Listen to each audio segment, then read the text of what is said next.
Dear students, मैं Indian crops में जो राइस के बारे में एक्सप्लेन किया था, आज हम लोग व्हीट के बारे में पढ़ेंगे, गेहूँ।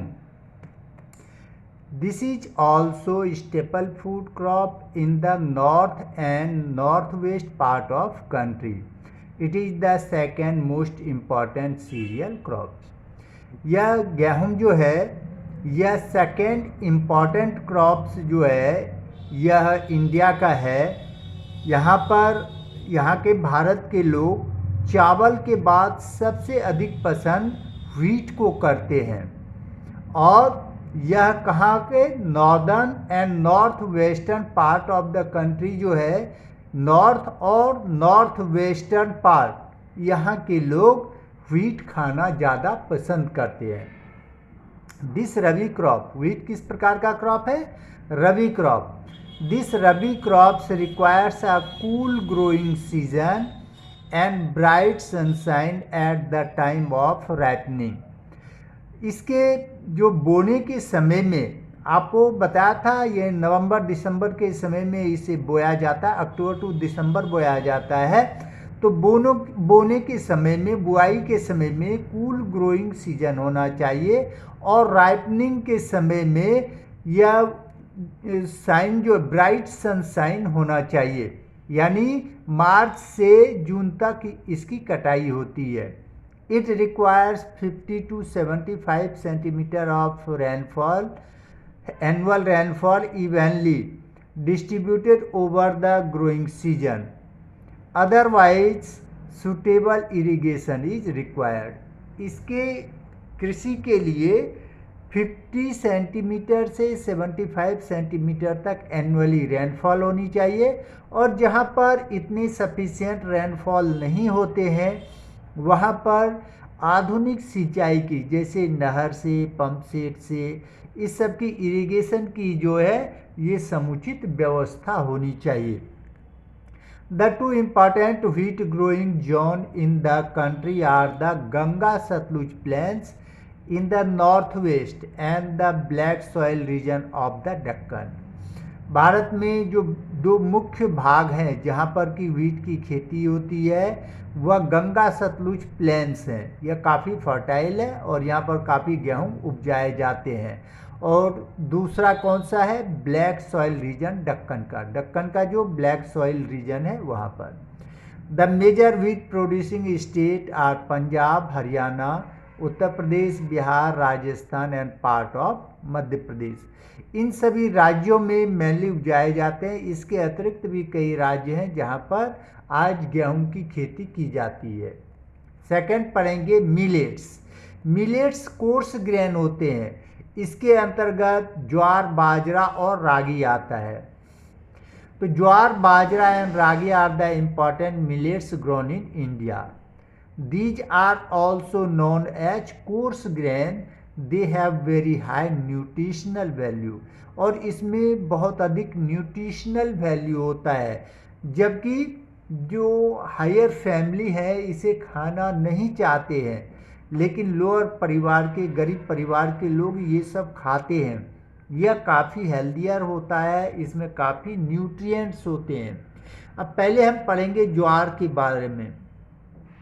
It is rich in potassium. Jowar में क्या होता है? Potassium and phosphorus, and also has good amount of calcium with small amount of iron and sodium. देख लें, और किसी भी ग्रेन्स में, फूड ग्रेन्स में इतने सारे मेडिसिनल और जो है इम्पॉर्टेंट चीज़ नहीं पाए जाते हैं। अब ज्वार में देख लें, पोटेशियम भी है, फॉस्फोरस भी है, इसके अतिरिक्त आयरन भी है और सोडियम भी है। It is the third most important food crops with respect to area and production.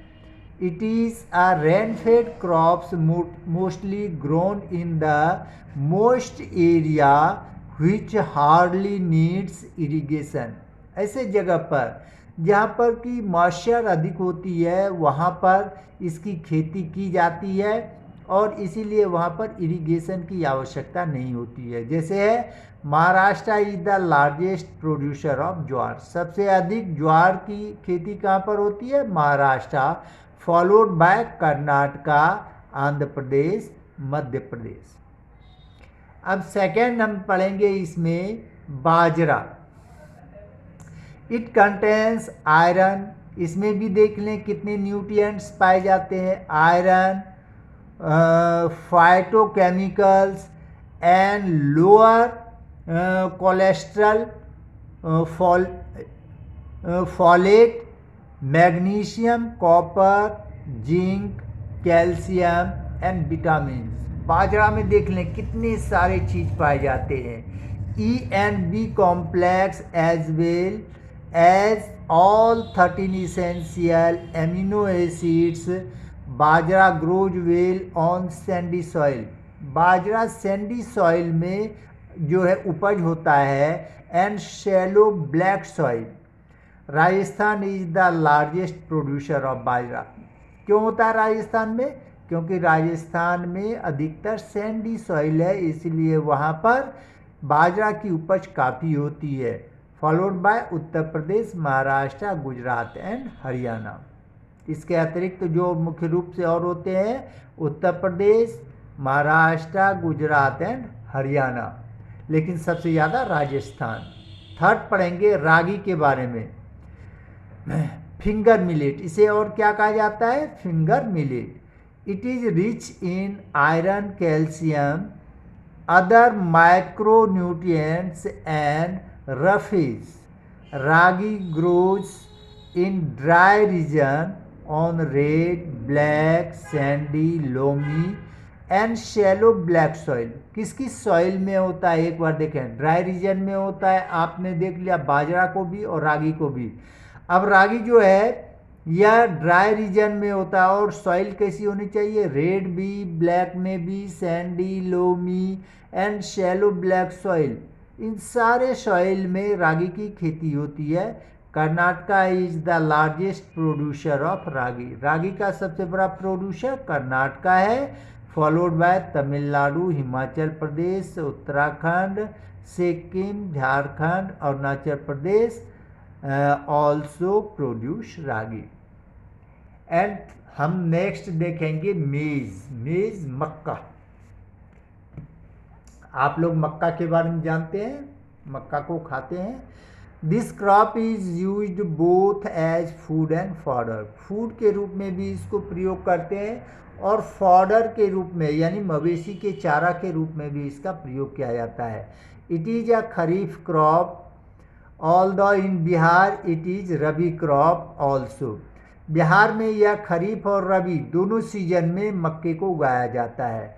Which requires temperature between 21 degree Celsius to 27 degree Celsius and old alluvial soil for best growth. Use of high yielding variety seeds, fertilizers and irrigation have increase production of maize in recent year. इन दिनों modern जो है farming method को अपनाकर मेज की production को काफ़ी बढ़ाया गया है।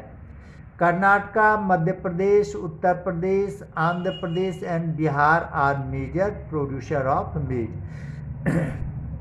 मेज की खेती मुख्यतः कहाँ पर होती है? कर्नाटक, मध्य प्रदेश, उत्तर प्रदेश, आंध्र प्रदेश, बिहार इत्यादि राज्यों में। नेक्स्ट हम पढ़ेंगे पल्सेज के बारे में। पल्सेज दाल, जो कि सबसे ज़्यादा इंडिया में उपजाए भी जाते हैं और खाए जाते हैं। Pulses are defined as annual ligneous crop by FAO, and India is the largest producer and consumer of pulses. Pulses are important food crops because of having high value protein. India ही नहीं, यह जो है pulses भोजन का, और ख़ास करके जो शाकाहारी भोजन ग्रहण करते हैं उनके लिए पल्सेज बहुत ही महत्वपूर्ण है, क्योंकि यह प्रोटीन का मुख्य साधन है। Essential amino acid, phosphorus, minerals, vitamin C, riboflavin etcetera. इन सबों में क्या क्या पाया जाता है? Protein, essential amino acid, phosphorus, minerals, vitamin C, riboflavin etcetera. Pulses need less soil moisture and can survive in dry condition. Pulses के उगाने के लिए अधिक मॉइस्चर की आवश्यकता नहीं होती है। इन सिंपली आप कह सकते हैं कि इसके लिए अधिक सिंचाई की आवश्यकता नहीं होती है और यह ड्राई सीजन में भी उगाए जा सकते हैं, ड्राई लैंड पर भी उगाए जा सकते हैं। So like other luminous crop, pulses play a key role in crop rotation except अरहर यानी pigeon due to their ability to fix nitrogen and restore soil fertility। अब क्या है कि पल्सेस के रूट्स में इसके डिटेल देख लें, आपके बुक में यद्यपि नहीं दिया गया है। जितने भी जो ये पल्सेज होते हैं उसके रूट्स में आप देखेंगे गांठ से बने होते हैं। वह गांठ क्या होता है? राइजोबियम बैक्टीरिया होता है जो एटमॉस्फेरिक नाइट्रोजन को एब्जॉर्ब करके उसे नाइट्रेट्स में चेंज करता है, जो कि सॉइल की फर्टिलिटी को बढ़ाते हैं। इसीलिए दो फसल के बीच में एक दलहन फसल को उपजाने से सॉइल की नेचुरल फर्टिलिटी बनी रहती है। Among the major pulses grown in India, arhar, moong, bean etcetera are grown in kharif season. अरहर, मूंग, बीन ये सब खरीफ सीजन में उपजाए जाते हैं। चिकपी, बंगाल ग्राम, लेंटिल यानी मसूर etcetera are grown as rabi crop. रबी क्रॉप के रूप में कौन कौन से उपजाए जाते हैं? चिकपी, बंगाल ग्राम और मसूर, इस सबको रबी क्रॉप के रूप में उपजाया जाता है। And urad bean, moong bean and horse gram etcetera are grown in both rabi and kharif season. According to recent data, Madhya Pradesh is the largest producer of pulses. Bharat में सबसे अधिक पल्स प्रोडक्शन जो होता है वह मध्य प्रदेश में होता है। उसके बाद महाराष्ट्र, उत्तर प्रदेश, राजस्थान इत्यादि।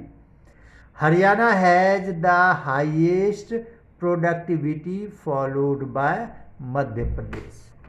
हरियाणा में इसकी प्रोडक्टिविटी जो है वह सबसे ज़्यादा है, उसके बाद मध्य प्रदेश में। ओके।